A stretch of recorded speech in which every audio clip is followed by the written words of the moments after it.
नमस्कार, मी यशोदीप ऋषाली बाबासाहेब शेटे म्हणजेच वायडी बाबा. आज तुम्हा सगळ्यांचं पुन्हा एकदा स्वागत करतोय वायडी बाबा के बोल या पेजवरती.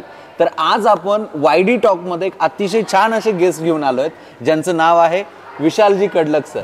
विशालजी कडलक यांना भरपूर जण ओळखतात, पण खास करून आमचे अहिल्यानगरमध्ये यांची एक वेगळीच ओळख झाली आणि ती म्हणजे खास करून संगमनेरमध्ये. आता आपण जाणून घेणार आहोत एक असा विद्यार्थी ज्याचा प्रवास, शैक्षणिक प्रवास ते आज वयाच्या 22व्या वर्षी सर चांगल्या प्रकारे अर्निंग करणारा व्यक्ती म्हणायला तर हरकत नाही.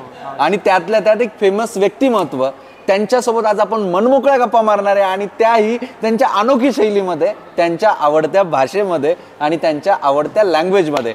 सो सर, खूप खूप स्वागत आहे तुमचं वायडी टॉकमध्ये. धन्यवाद सर आम्हाला बोलवल्याबद्दल. अरे वा, बढिया. सो वेळ न घालवता आपल्या पॉडकास्टला सुरुवात करूयात. सर, पहिला प्रश्न. सो आता हे जे नवीन तरुण मुलं आहेत त्यांना तुम्ही काय सल्ला द्याल भाऊ? सल्ला तसा काय म्हणजे मी एवढा सल्ला नाही देऊ शकत, पण मग कोणत्याही गोष्टीमध्ये जर आपण पडलं, म्हणजे फील्ड कोणतीही असो त्यामध्ये जर आपण उतरलं ना 100% द्यायचं. मग त्या मागं पुढं पाहायचं नाही का बाबा गेला पुढं मग थांबा असं नाही. गेला संपलं. त्या रस्त्याला जर लागला तोच रस्ता निवडायचा. फोकस ठेवायचा. फोकस ठेवायचा. कन्सिस्टन्सी तर लय महत्वाची आजकाल.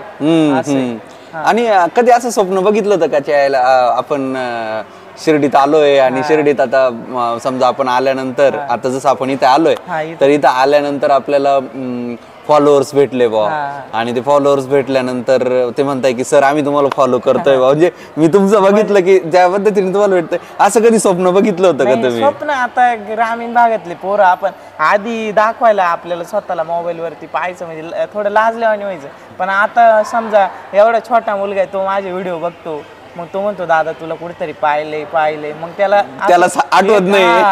मग ते असं भारी वाटतं एकदम असं. मग एवढं प्रेम वगैरे त्यांचं भेटतं आणि त्याच गोष्टीसाठी बाकी आपल्याला फेम तर भेटतीच, पण मग प्रेम भेटणं पण महत्वाचं आहे. म्हणजे या आता सोशल मीडियामध्ये आता अवघड आहे असं. बरोबर आहे. आणि म्हणजे भरपूर जण कॉन्टेंट बनवतात, पण प्रत्येकालाच सक्सेस भेटत नाही. शेवटी तुमच्या बोलण्याची कला वगैरे मॅटर करते.